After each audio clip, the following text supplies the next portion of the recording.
So I want to say today we have Antonius Müller here. Um, I'm not sure how many years ago I first was able to get one of these instruments, and immediately I contacted him and invited him to come to Arizona. And I was, yeah, come on over here. I want you to talk about your work, et cetera, et cetera. And he couldn't do it. And we've talked about it a number of times. And born of this awful situation that we're all in, and thanks to the internet and so forth, we have him here today. And I'm really honored that he's willing to do this. So I'd like to say welcome, Antonius. And we're going to start today with some music played on two Antonius Müller guitars by the Amadeus duo. It's Tomas Kirchhoff, I hope I say that somewhat right, and Dale Kavanaugh. Dale I have known since she was a child, literally a child. She's been a friend for many, many years. And of course, they're quite famous and wonderful. What year are these two guitars? When were this pair made? Hello. I'll have to go look in the guitar case. Yeah, we have two different, we have four different instruments by Tony, and the ones we're playing right now are from 2010 and 2017, I believe. But she's looking it up right now. we're in Krakow, Poland. This is 210. 210, yeah. Okay. And the other one is a newer one, is a 64 model. From, I believe, 217. Tony must know. Tony. She's looking up the other case. What's Tony say? Tony's not saying anything. He's muted. 217, right. 217. Thomas, you're so right. 217, yeah. And you got it in 218. Hi there. Hey. David is there too. I said that we saw Tony in his workshop, and we're going to go ahead and start with sharing some music from the Amadeus duo on a pair of Antonius Müller guitars. So.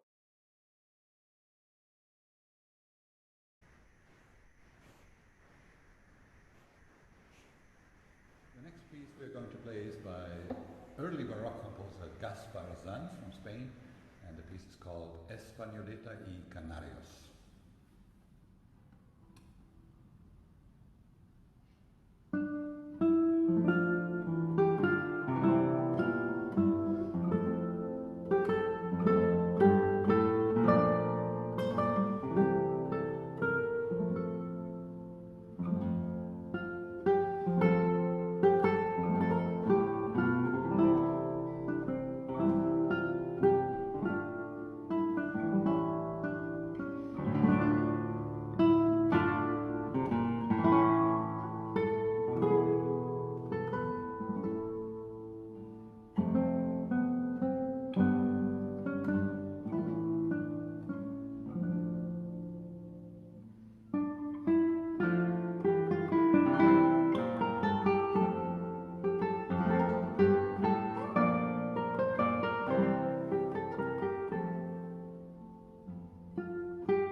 almost synchron.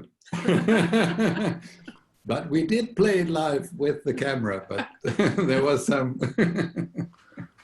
it was not fake. That was terrific. And as obviously you can see, two fabulous guitarists, but also illustrating what an enormously talented and innovative guitar maker Antonius Müller is.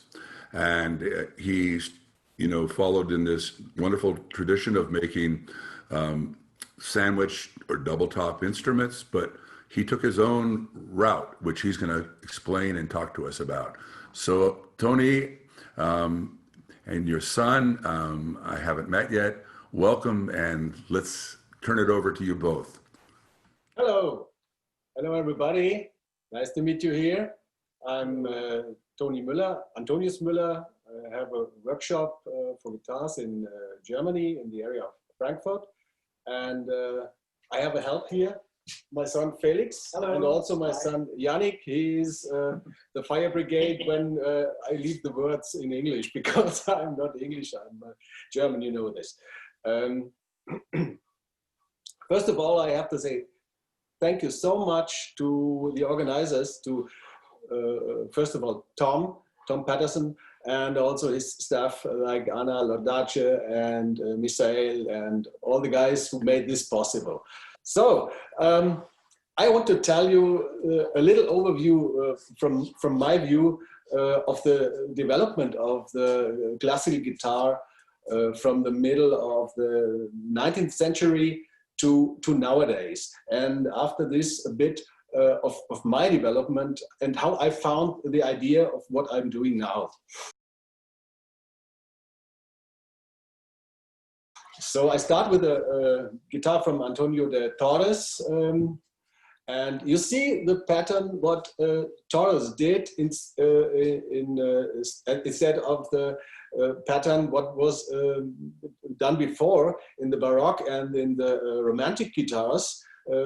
Torres created a really new model of guitar. He raised the body size, and also he changed from the three across bars, what was usual in the Baroque and in the Romantic guitars, to the fan braces of 7 fan struts under the bridge with 2 V struts. You can see them, and this was necessary at first, because if he raised the body size, the top was much harder to control. So this is much more even, and when he did the volume make bigger, the sound of the guitar would be much more even over the whole frequency range, from the 6th to the 1st string. And also the guitarist can push more the guitar, and the guitar is becoming a bigger sound, a stronger projection. And the stronger projection and the bigger volume is always this what guitarists at that time and also nowadays want to have, because the guitar is not as strong as, for example, a woodwind. But you know this. I only try to talk things what very interesting are. From Torres, the next years, the guitar developed a bit, and it found another high point at the end of the 19th century in Madrid. Now we call it the Madrid School. It was almost from the workshops from Manuel Ramirez and also José Ramirez the first, where really great guitars were made, and really great guitar makers, luthiers, came from. For example, Santos Hernandez, Domingo Esteso, Viudes, Simplicio, and all this. And this was like a renaissance of the guitar making and also of guitar playing. Next interesting point, what I think was when Segovia and Jobet met Hermann Hauser the first in Munich and showed him the Spanish style guitar, and they inspired him to do the work, to change the work from this Munich model, what he did, into the Spanish model. And he was practicing and developing for some years. And what is for me the most interesting with his model, that he changed the bracing system a bit. In the area of the bridge, there is a drawing. He made a flat plate. He glued a flat plate on the crossway in the same direction than the bridge. The grain also in the same direction than the bridge. What stabilized the top really a lot. Stabilized it from the inside, so the bridge outside and this inside, it makes the movement of the top much more even, and also the guitarist could pull the string much better, much harder, the guitar, but more clear and maybe also more loud. This was really interesting.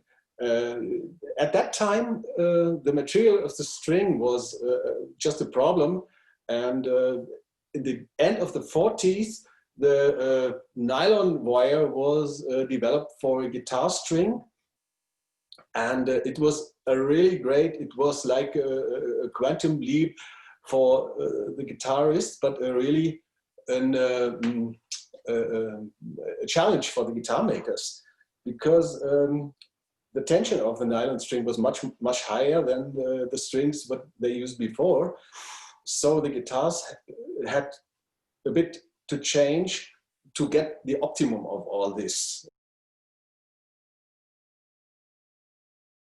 Pattern from Robert Boucher, the French maker. He did something very interesting. He changed the layer under the bridge from Hauser. He changed with this model, with his model, he changed it into a brace, what is above the fan braces, and what makes the area around the bridge more stiff, and the across tension, the across stiffness of the top much more, so the player could do much more than before. I think also this was a really great founding from him, and this was for me, it was the joint of the Torres model and the Baroque or the Romantic guitar, because you remember the Romantic guitar had this brace, this cross brace under the bridge. So, and what happened then in the 60s and the following years, 60s and 70s, the guitars were growing up, the body was growing up a lot, the scale length was growing up to 67 centimeters. The guitars were very hard to play. It was not easy to handle them. And also for the guitar makers or for the guitars, the next problem was if you have a bigger surface, if you have the bigger surface, the top will be much more complicated to control. So what happens when the bigger size came, the top left this movement, what is the ideal movement from the top, and if you pull the string hard and the top is too far or too big, it makes like this, mostly in the high notes, and this movement disturbs this movement, and the guitar does not bring out the volume what it normally can bring out.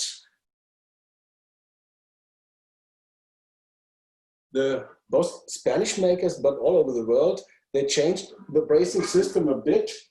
They did a diagonal brace in this area, and you see this diagonal bar. It was to stabilize the area, and because in the area where the player is playing with the fingers on the treble strings.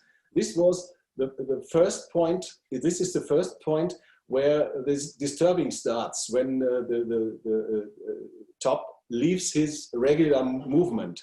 So if they have this bar, it makes it more stiff at that point, and the guitars went more, have a bigger projection.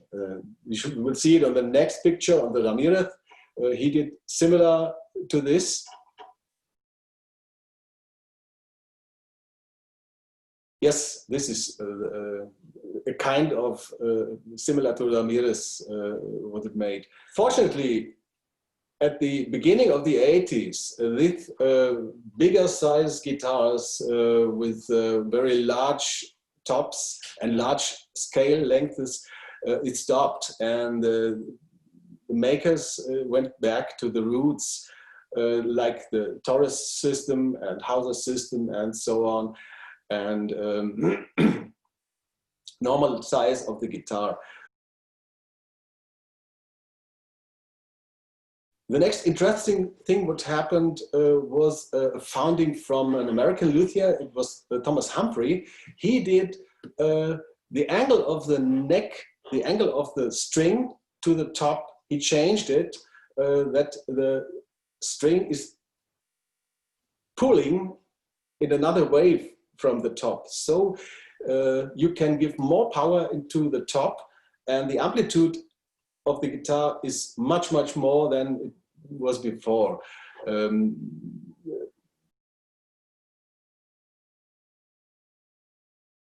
Also, another luthier named Greg Smallman from Australia, he did found the lattice bracing, and with this both things, the guitars were with a regular body size, very, with a very high output. From my feeling, often it is that the guitar loses that what the guitar is making out, the charming, the sophisticated sound what Torres has, or what a guitar from this area has. It was a bit lost, but the guitars were much more strong in the projection. Beginning of the 90s, the guys, Matthias Daumann and Gernot Wagner, they found a system, they took a system what was found by Daniel Friedrich, a composite top. That means a top made from 3 different layers. One layer outside, it's about 2 millimeters thick, and it will be rooted out on the thickness of 0.5 millimeters. And then there is a material, like it's called Normex, an aramid paper, what is laid inside then and glued there. And then after this, a second layer off. So you have a composite top. This top is about 30% lighter than a grown spruce or cedar top, and much more even. It makes much more the movement, if you plug the string, much more the movement, like a loudspeaker, like it's the ideal movement for bringing out the most air out of the sound hole. So now,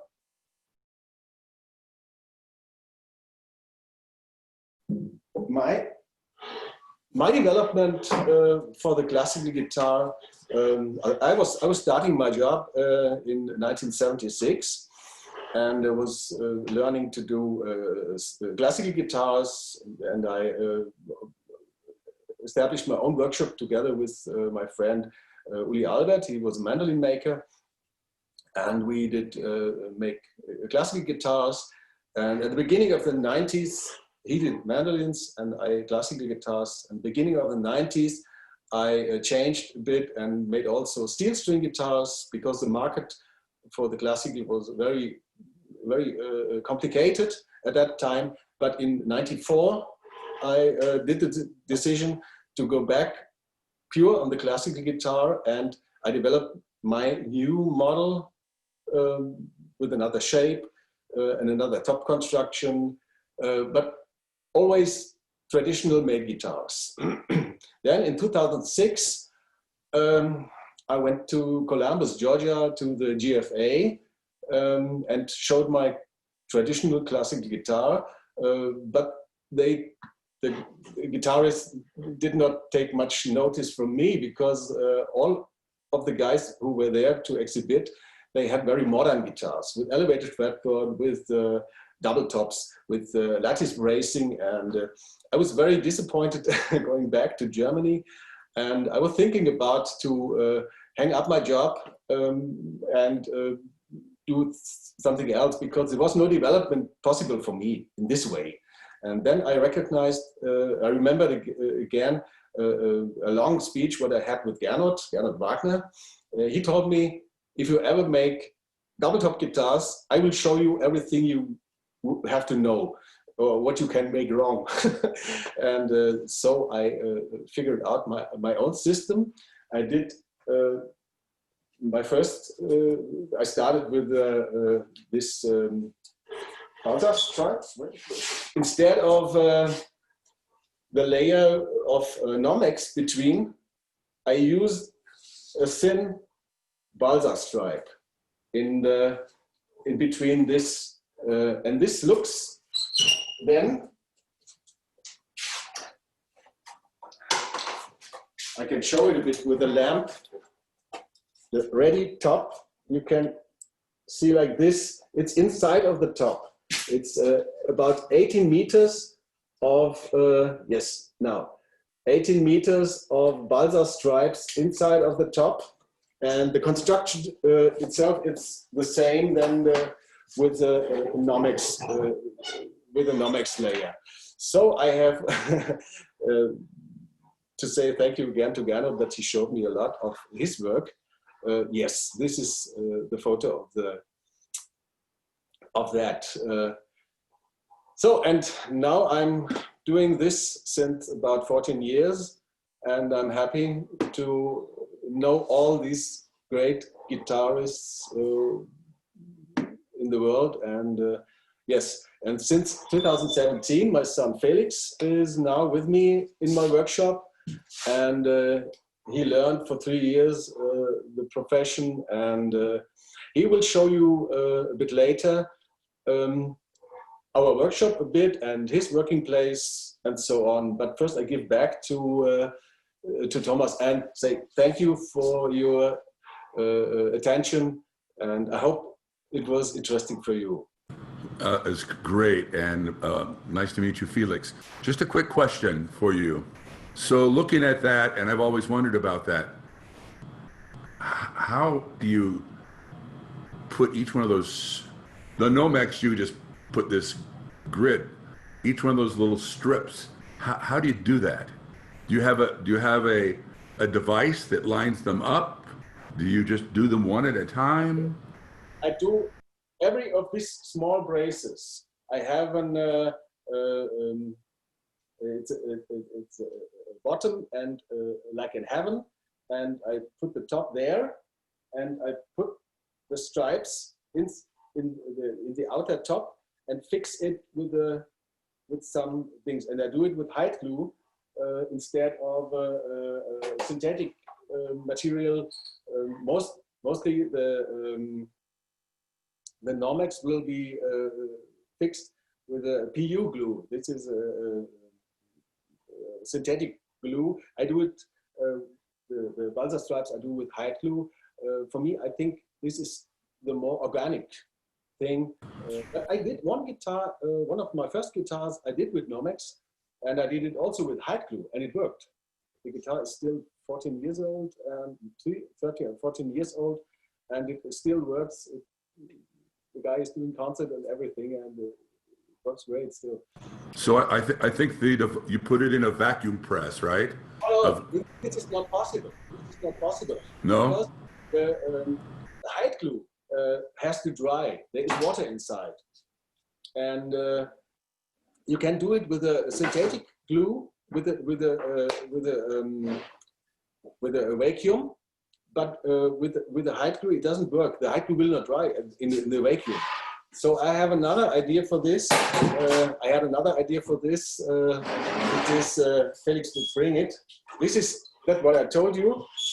Put the piece of wood there and my balsa in between, and with this I can fix it with these sticks, and then I put it out and prepare my glue, and then I prepare my glue and glue it, and then I put it under a frame where I put sand into, normal sand, just sand, and so the air can dry in the top, because the sand is not like a vacuum. This is my idea for this, but this is the only solution I think for to do it. Well, that's great. Now, so each one of those strips you just put in there by hand. Yes, sure. It's 18 meters. It's a lot of work. Yeah. I love it. Well, the results are stunning. We're going to have another performance now. This is another guitar from Antonius Müller. This one is from the year 2011. And this is a 66 centimeter guitar. So we had a 65 and a 64 one. Now this is longer, which is a little odd because the performer doesn't have the biggest hands in the world, but as you'll see, he has rather fabulous hands. This is a piece by Tedesco, played by Andrea Roberto, who's a wonderful young Italian guitarist who won the Parkening competition this year. And this is called, it's from Escaraman, and it's called Pessime Bello.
Wow.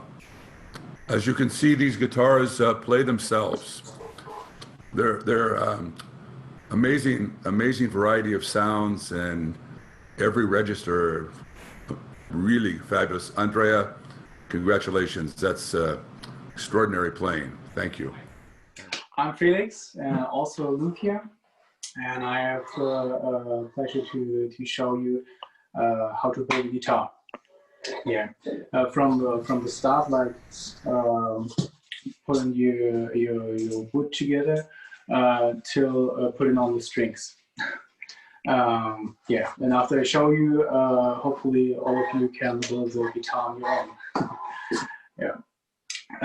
So first, we have to choose the right wood. You as an artist or a guitarist can suggest, or we can also, because of our experiences, we can also choose for you. And yeah, like we have it's very important to choose the right wood to make a good sound of the guitar. I think that's the most important goal for us, to make a powerful sound with not getting less of the color of the sound, without losing the color of the sound. Yeah, for that we are going to choose the right wood. Here we have spruce or cedar for the top, and rosewood, Brazilian rosewood or Indian rosewood for the back and sides. Usually we use Swietenia mahogany for the neck. Yeah, and if I take all the wood, I'm going to show you my batch. Here for me.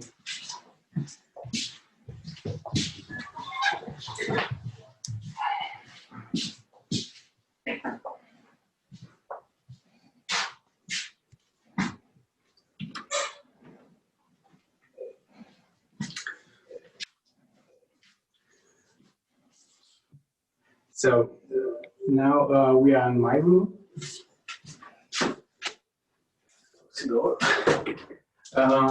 Yeah, that's my room.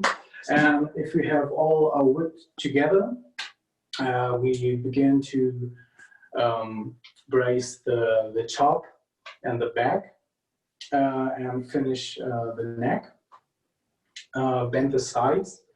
And if we have done all these, we have to put the things together. For that, we are building in a Spanish way. So we need a headstock or a ller, and yeah. Then we take our finished neck and glue the top on the neck. If we have finished this, we put this on the headstock, like this. Take the sides and put it inside the neck bottom. Yeah. After that, we glue the top and the sides together, and glue the linings inside of the sides to stabilize it. Then we take the braced back and put it on. Yeah. After we did this, we go to the machine room.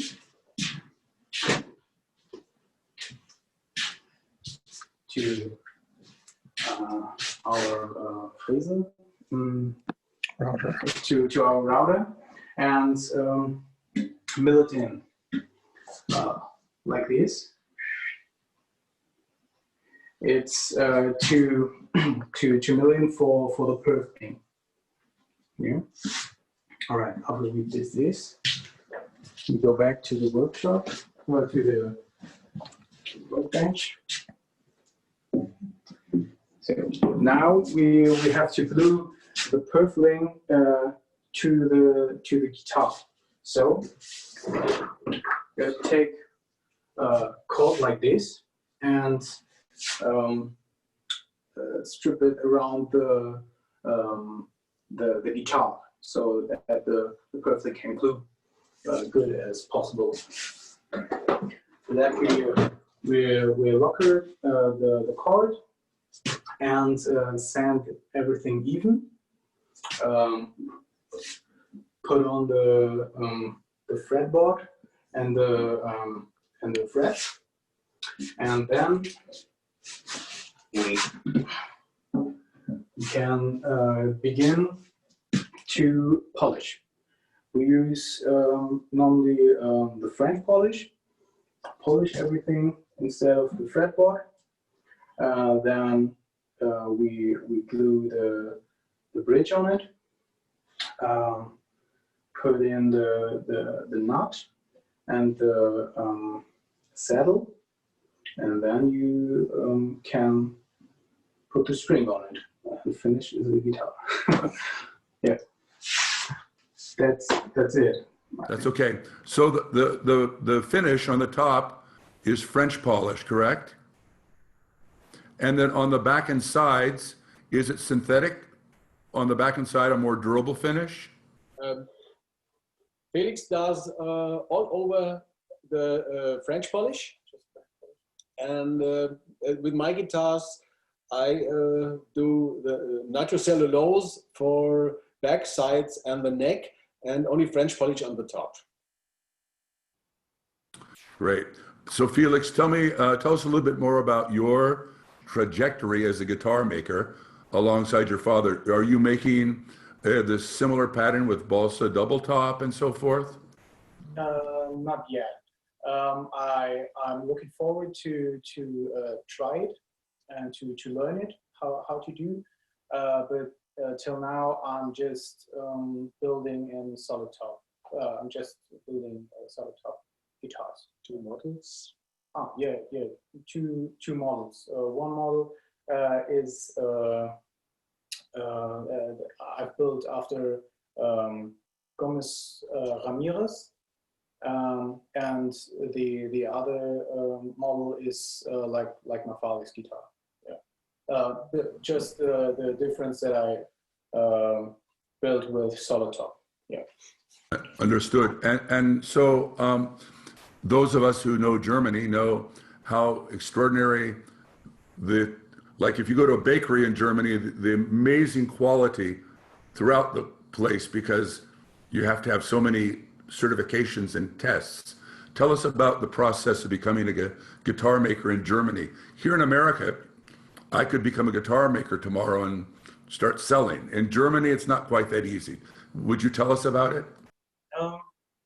Actually, it is in Germany also that easy. Like everyone can say, I'm a guitar maker, and you can open a store also in Germany. But you can also learn it by school, go there and with a workshop together. So you have the two possibilities, and I think of course it's the more professional way to learn it at school and at a workshop. So you have to visit a school like 3 years, and after that you're finished and can open up your own workshop, but you can't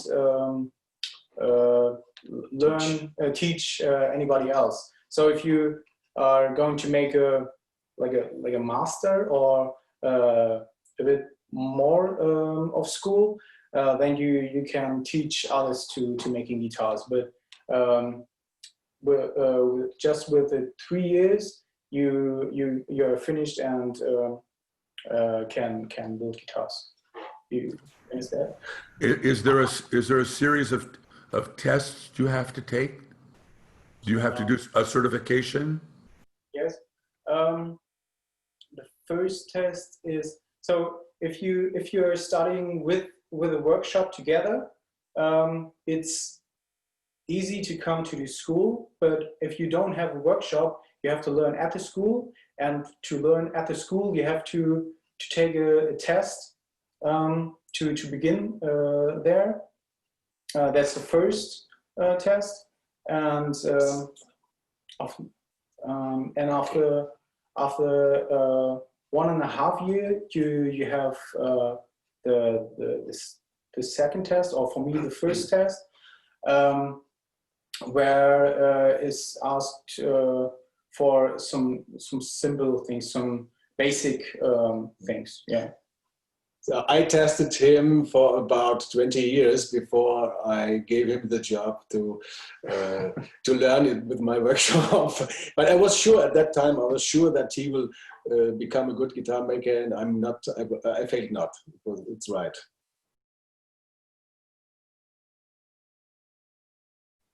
Tony, what year do you consider so far your best year?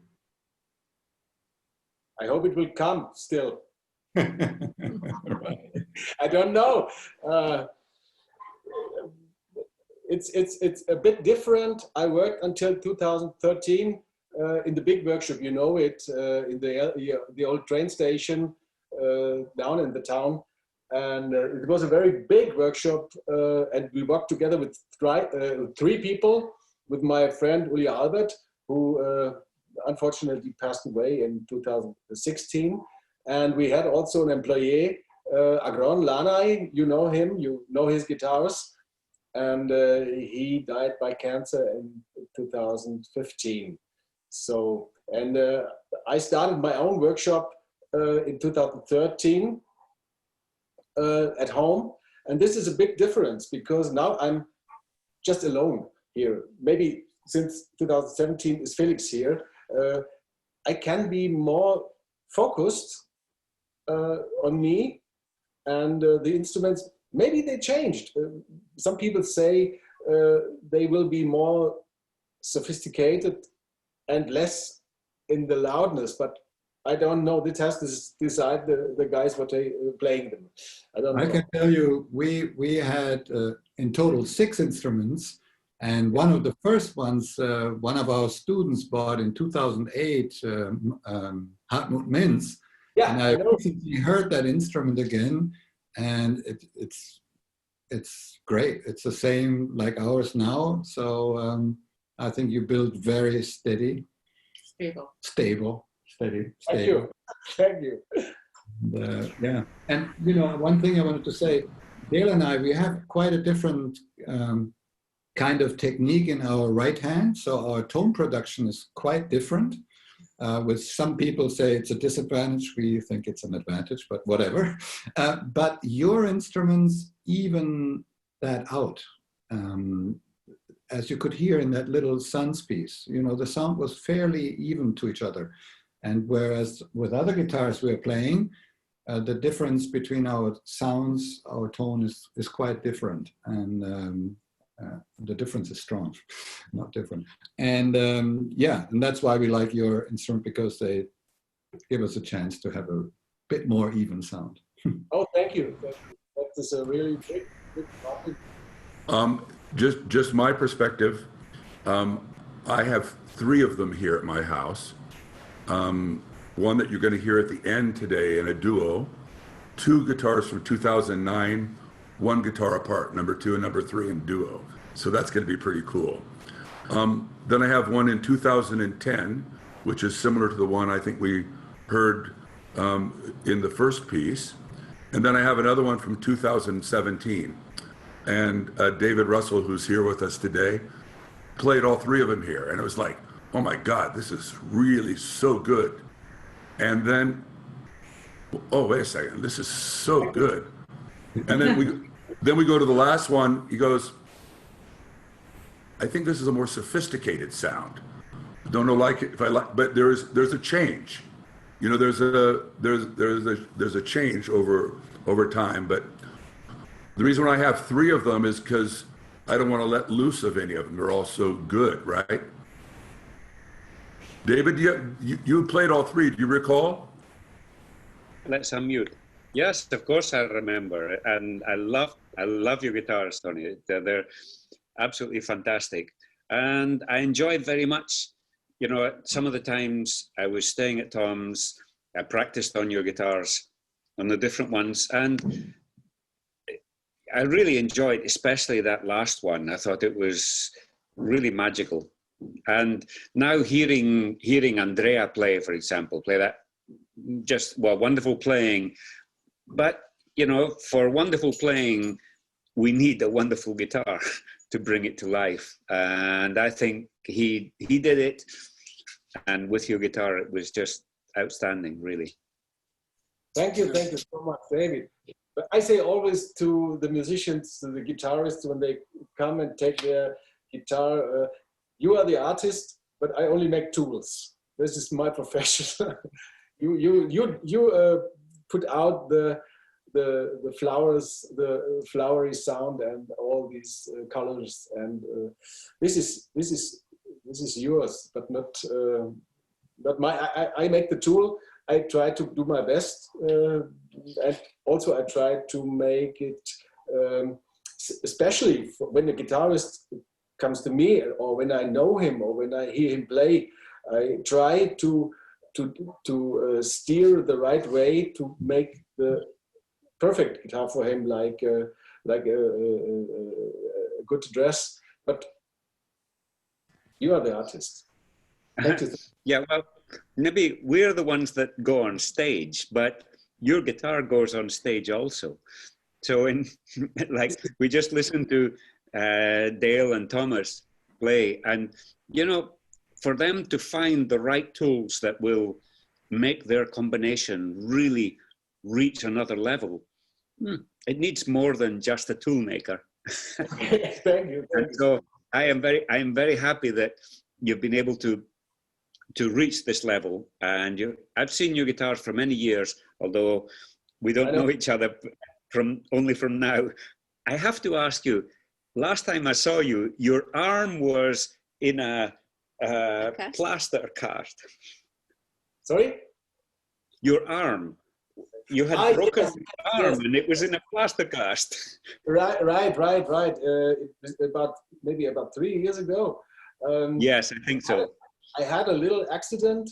We had a icy road in winter, and I went with my dog, and my dog was more fast than me.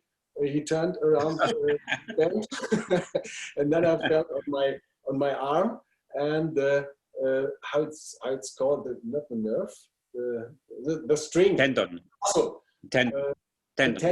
The tent was not broken, but nearly broken, 2 of them. And then I had to have an operation there. And now, but it works now again. And I'm very happy about this.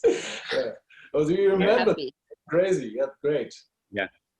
But still, going back to the thing that you say, you know, the guitar makers, maybe it is a tool, but, you know, we are also a vehicle for the composer.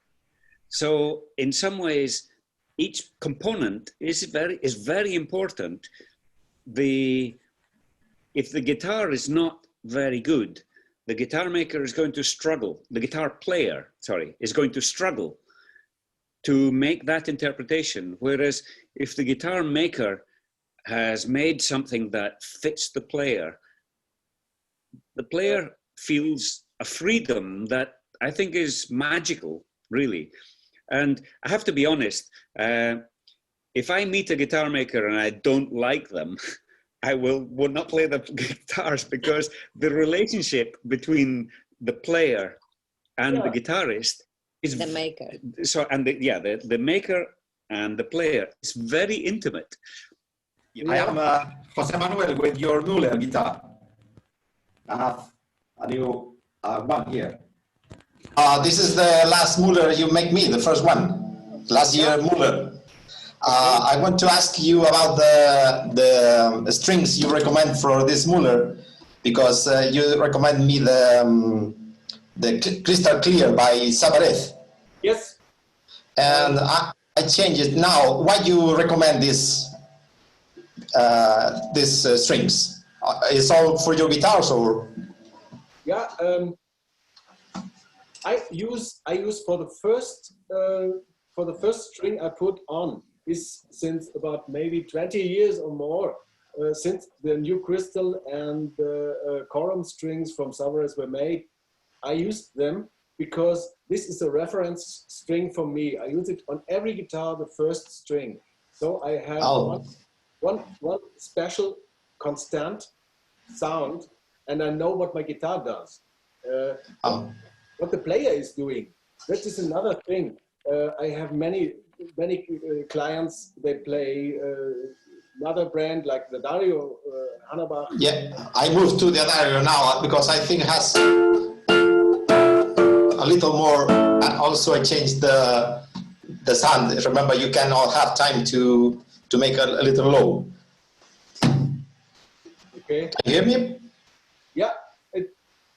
No, I mean with the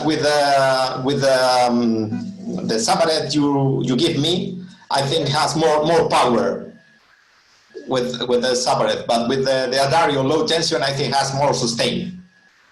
Yes, it depends on the tension.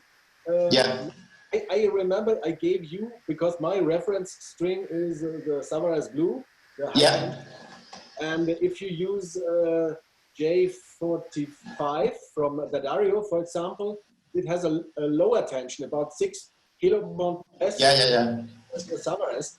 And so the sound is more sweet, but more sweet, yeah. Not such powerful. If you use the 46, it's the same in the power, but the sound of the Dario is just different because the material is different, and the diameter of the strings is also different. Yeah. Well, I want to say to everybody that I am very happy with this new Müller. I think it's the best guitar I have in my life.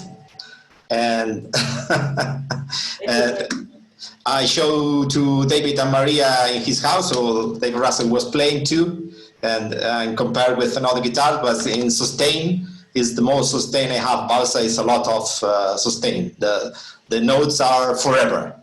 Thank you. Thank you for this. Thanks. Great, thank you. We have a question here, Tony. Yeah. Excuse me. So John asked, what is the lifetime of balsa wood double tops? Can they get better? Do they get better with age, or does the sound diminish after a few years? So my experience is that, every of my guitars I made, as far as I know, there is no one what is broken or what is going less. Most of the clients say that the guitar is developing in a similar way like a solid top guitar.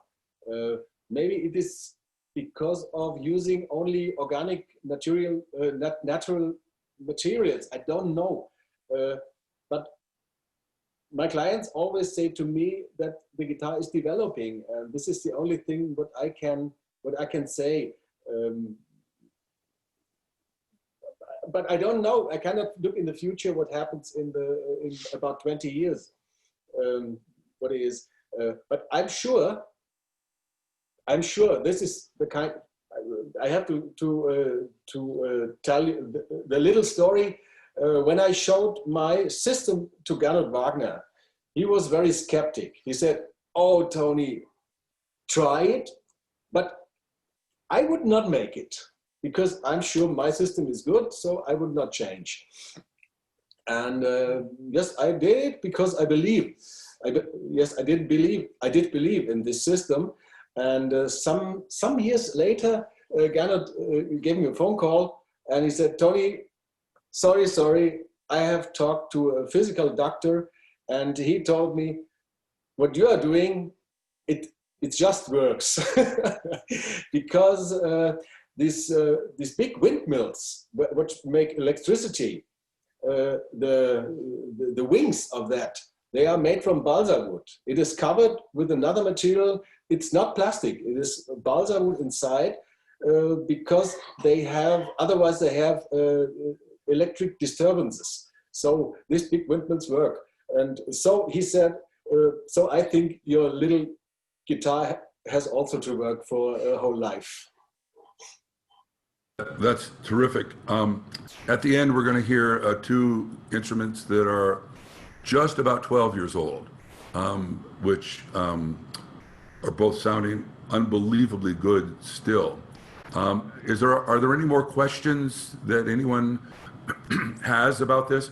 I do want to say that we say in English, we talked about flattery. Imitation is the greatest form of flattery, which means anything that's imitated is one of the best compliments you can give someone.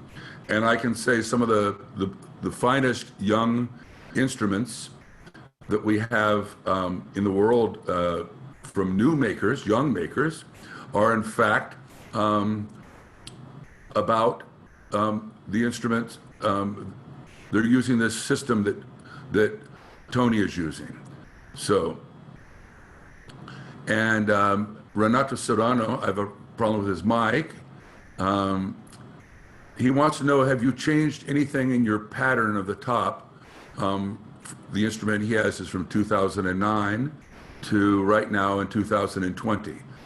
So this basic pattern you have of the balsa strips, have you changed that at all during the years?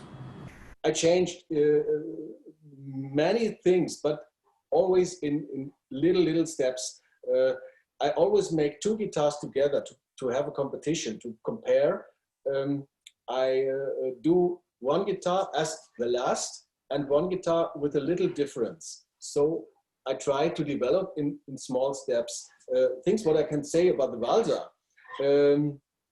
At the beginning, I did, Balsa has also than all the other woods, different tensions, different elastic modes. So Balsa also, and also different weights. And at the beginning, I didn't take care so much about it. I had one sort of Balsa.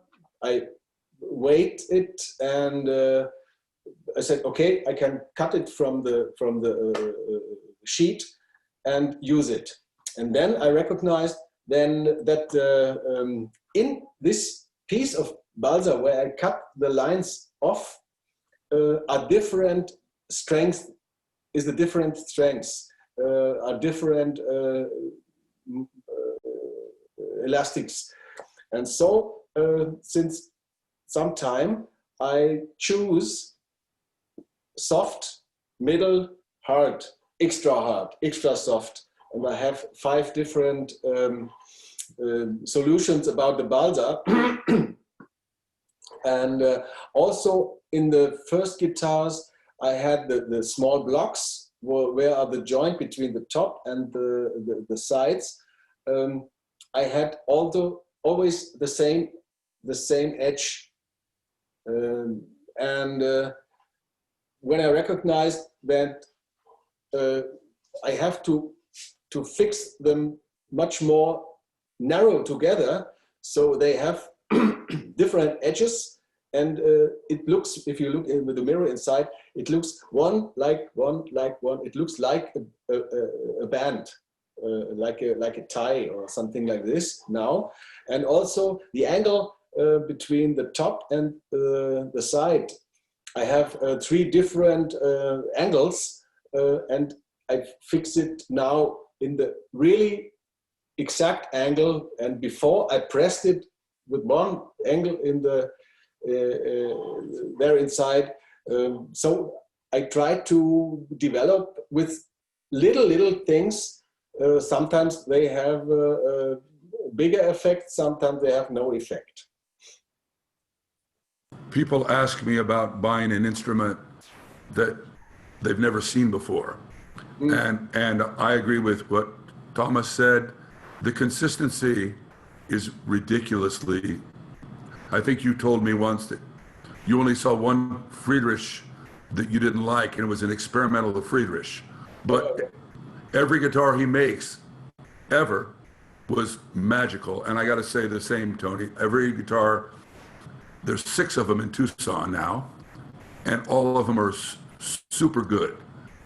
Bit different, but super good. Ryan, who has the last one you built in 2019, I'm going to hear him in the hall right after this lecture today, which is great. We had a question, but I don't know if you can all see it, but I think it's on private. It was from George. You see it? George Leipold. Yes, may I answer for the question? Yes. Okay, I do it short. Let me read the question is, do you use the same kind of wood on the outside and inside of your composite tops, or do you use different ones? Okay, I always use the same for the in and for the outside. Always using cedar, or spruce. The middle layer is always balsa.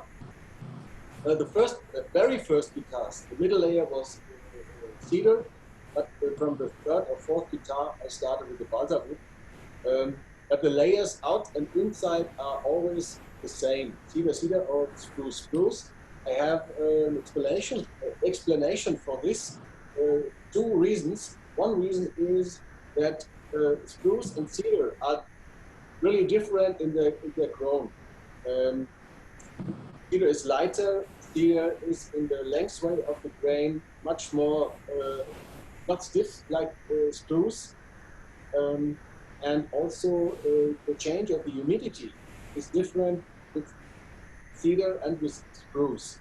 This is one, but the second is I had an experience with a demonstration with a guitar with outside spruce and inside cedar, and when I was standing in front of the guitar, about 3 or 4 meters, 5 meters, it sounds like a spruce, because in this near area you hear the surface of the top, what is swinging, and if you go far away, you hear that what is coming out of the sound hole. So when I went through the room and I went back from the guitar, it was more and more cedar.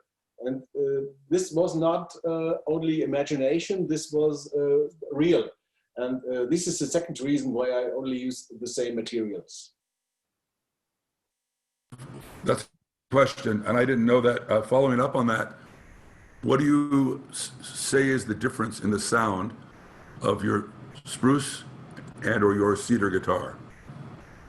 I would say it's similar to traditional guitars. It is the spruce has this, for example, the 65 scale spruce guitar has a body pitch of about G, around the G. The same guitar with a cedar top has half notes deeper, it's a F sharp. With a 64 scale guitars, the body is, with a 64 scale, the body is also a bit smaller. So the cedar is G and the spruce is G sharp. For the explanation, if the body tune, the frequency of the body is more high, you will have more brightness, also more harmonics. If you have a deeper sound, you will have more the basical frequencies.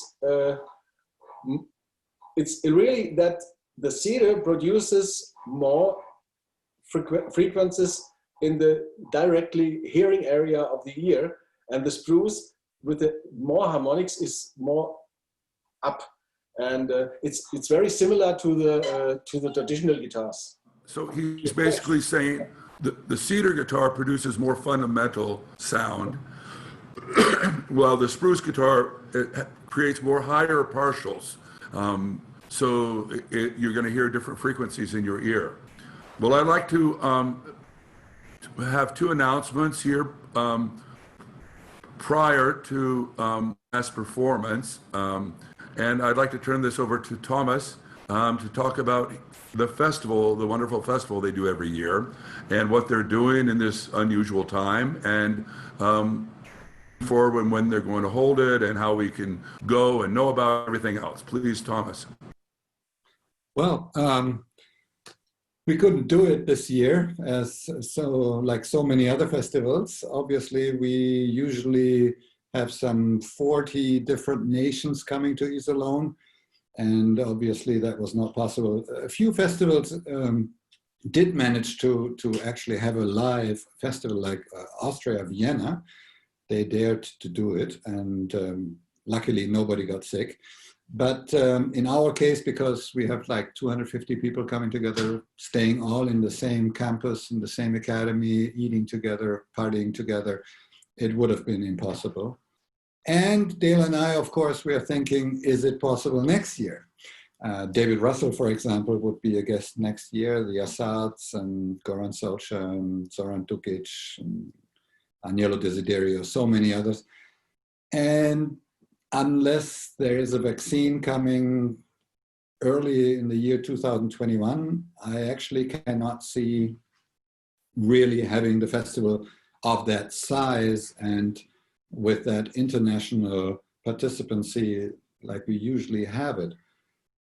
We really have to see. Normally we advertise our festival. I can write the festival address, the website address in the chat in a second. Normally we advertise the festival by November 1st, and usually by February we're sold out, or March, let's say.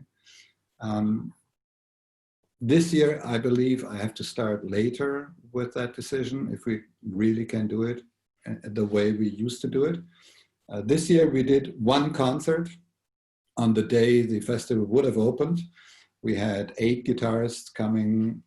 They're all living in Germany. Goran Krivokapic, Thomas Müller-Pering, Dale and I played, and also Tilman Hopstock. And we had a great concert, but only we had the concert 2 times in a row at 5 o'clock p.m. and at 7 o'clock p.m. for 100 people watching it in a hall that seats normally 550 people. And it was very nice, and people really enjoyed it and loved the idea that we did that concert. But obviously, you cannot pay our festival with 100 people in the audience. We usually have 500, 600, sometimes even 700 people in the audience every night. So it's quite tricky, unless COVID situation changes dramatically next year.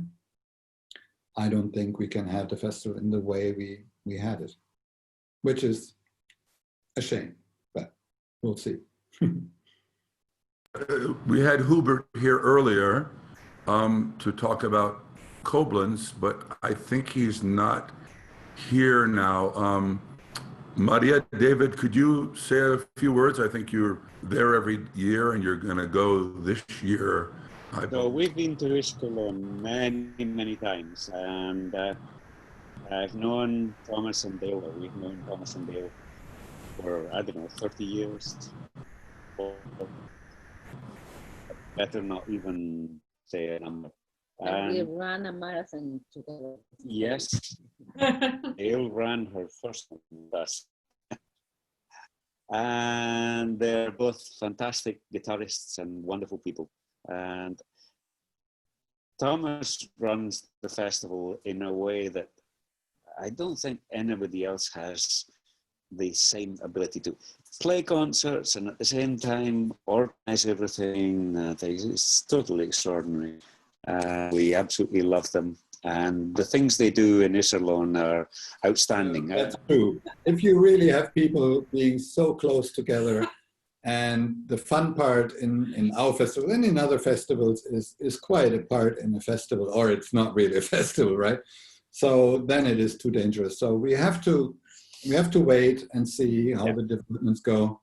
Thomas and Dale, I am convinced that you will make a fantastic festival, whether it is a different one to before or in the same format, but the atmosphere amongst all participants, whether they are the players or the students, has always been totally exceptional. Outstanding, outstanding. So I really know and I trust that you, Thomas, are going to make a wonderful festival, whatever you do. So thank you so much. Again, Tony, Felix, it's been great sharing with you. To close today, we're going to have some music. Two very good guitarists, Renato Serrano Munoz from Chile and Hu Bin from China. And these two instruments were made by Tony in 2009. One was made for Bill Cannengeiser and one was made for Scott Tennant. And Renato was looking for an instrument and I called Scott because I knew he played them. He said, oh, the one I had, my student is selling, he got a new one. And he bought it. And like 2 or 3 days later, I found the one I have on eBay. No joke. I got some, and it was the next one in succession.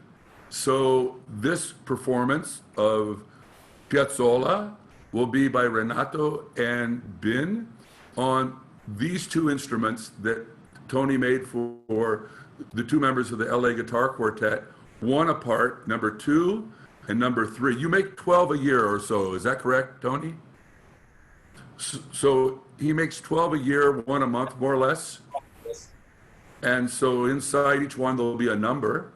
And this is number 2 and number 3 from 2009. Renato Serrano Munoz and Hu Bin from Chile and from China playing a duo together.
That was just terrific.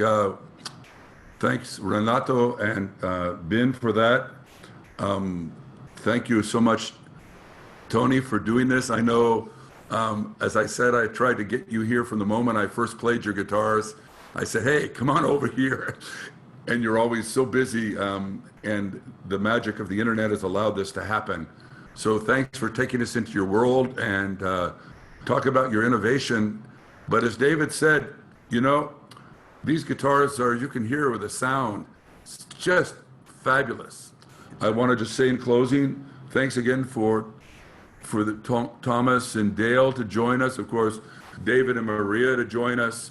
But in particular, I want to say, Tony, it was very kind of you to bring us into your world and to introduce your son. Thank you so much. It was a real pleasure to be here and also to have these nice listeners like David and also Thomas and Dale. I'm very happy about this. Also the conversation was very nice. Thank you, Tom, for the nice words and everything you did, and also to Anna, who handled me like a baby. She did a so great support with me, and I'm very happy. Really. Yeah, my hat's off to Anna and Misael both. And if you don't know them both, they're two rather extraordinary guitarists who happen to be also really super good at being organized, which is something I'm not good at. And they really helped me tremendously with this. And it's taken a lot of work on their behalf, particularly in the early days as we get this established. Well, without further ado, good afternoon, everyone. Nice to see you. Nice to meet new friends. And thanks again for sharing.